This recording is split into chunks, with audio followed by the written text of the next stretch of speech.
हमें एक बहुत ही गंभीर विषय पर बात करनी होगी। आज हम एक ऐसे युद्ध की कल्पना करेंगे जिसमें अमेरिका, इजराइल और ईरान आमने सामने हों। लेकिन मेरे लिए यह अब सिर्फ एक कल्पना नहीं रही, ये एक डरावनी हकीकत बन चुकी है। कल सुबह तक मैं अपने परिवार के साथ दुबई में था। हम पाम जुमेराह पर फेयरमाउंट होटल के ठीक सामने ठहरे हुए थे, वही जगह जहां कुछ ही समय बाद धमाके की खबर आई। युद्ध के बारे में सुनना अलग बात होती है, लेकिन जब वह आपके दरवाजे तक पहुंच जाए तो सब कुछ बदल जाता है। हम किस्मत वाले थे कि हमें जल्दी फ्लाइट मिल गई और हम वहां से निकल गए। उस समय सब कुछ बिल्कुल सामान्य लग रहा था, लेकिन जैसे ही हम उड़ान भरकर निकले, कुछ ही घंटों बाद खबरों ने सब कुछ बदल दिया। दुबई एयरपोर्ट को तुरंत खाली करा लिया गया। चारों तरफ धुआं फैल चुका था और ड्रोन और मिसाइलें शहर के सबसे मशहूर लैंडमार्क बुर्ज खलीफा के ऊपर ही हवा में मार गिराई जा रही थी। और सोचिए, मेरे अपने परिवार के कुछ लोग जिनकी फ्लाइट बाद में थी, वहीं फंस गए। पूरा माहौल अफरा तफरी में बदल चुका था। अब सवाल उठता है, आखिर ऐसा क्या हुआ जिसने इस सब की शुरुआत की? जवाब जितना जल्दी मिला, उतना ही ज्यादा चौंकाने वाला था। ये कोई छोटा हमला नहीं था, ये एक पूर्ण युद्ध की शुरुआत थी। एक बड़ा सुनियोजित सैन्य अभियान जो सीधे ईरान के दिल को निशाना बना रहा था। इस ऑपरेशन का नाम था ऑपरेशन एपिक फ्यूरी। इसका मकसद साफ था, ईरान की मिसाइल शक्ति को पूरी तरह खत्म करना। तेहरान, इस्फहान जैसे बड़े शहरों पर लगातार बमबारी हो रही थी, लेकिन सबसे चौंकाने वाली खबर अभी बाकी थी। ईरान के सर्वोच्च नेता अयातुल्ला खामेनेई एक हवाई हमले में मारे गए। उनके परिवार के कई सदस्य भी इस हमले में जान गंवा बैठे। यह अब सिर्फ एक सैन्य कार्रवाई नहीं रही, ये एक डिकैपिटेशन स्ट्राइक थी, यानी पूरे नेतृत्व को खत्म करने की कोशिश। ईरान की प्रतिक्रिया तुरंत आई और बेहद खतरनाक थी।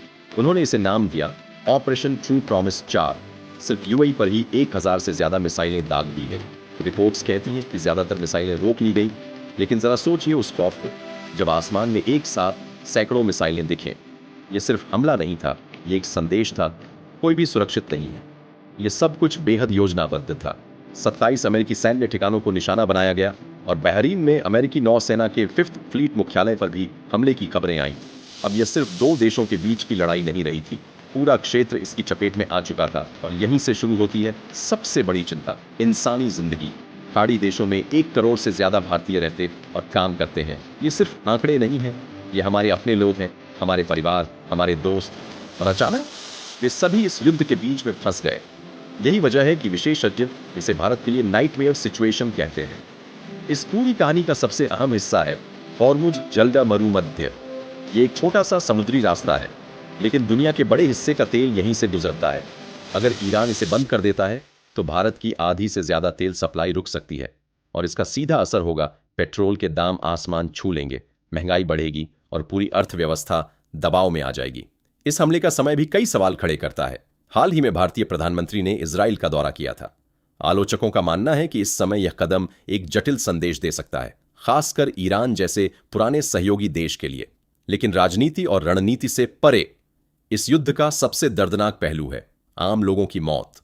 ईरान के एक शहर में एक लड़कियों के स्कूल पर बम गिरा, कम से कम 100 मासूम बच्चों की जान चली गई।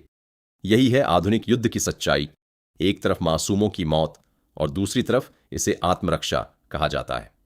तो आखिर यह सब यहां तक कैसे पहुंचा? इसकी शुरुआत कुछ महीने पहले हुई थी। 2025 के अंत में ईरान की अर्थव्यवस्था गिर गई। बड़े स्तर पर विरोध प्रदर्शन हुए और सरकार ने उन्हें सख्ती से कुचल दिया। फिर एक समय ऐसा लगा कि शांति समझौता होने वाला है, लेकिन अगले ही दिन बम गिरने शुरू हो गए। रिपोर्ट्स बताती हैं कि यह हमला महीनों से प्लान किया जा रहा था। अमेरिकी राष्ट्रपति ने इसे आजादी दिलाने के मिशन के रूप में पेश किया। लेकिन इतिहास क्या कहता है? जब इराक में सद्दाम हुसैन को हटाया गया या लीबिया में गद्दाफी को, क्या वहां शांति आई? नहीं, वहां अराजकता फैली, गृह युद्ध हुए और हालात पहले से भी बदतर हो गए। तो सबसे बड़ा सवाल यही है, जब यह युद्ध खत्म होगा तो आगे क्या होगा? क्या यह सच में ईरान के लोगों को आजादी देगा, या फिर एक और देश को तबाह कर देगा और दुनिया को और भी खतरनाक बना देगा? इतिहास का जवाब हमारे सामने है, और सच कहें तो वह बेहद डरावना है।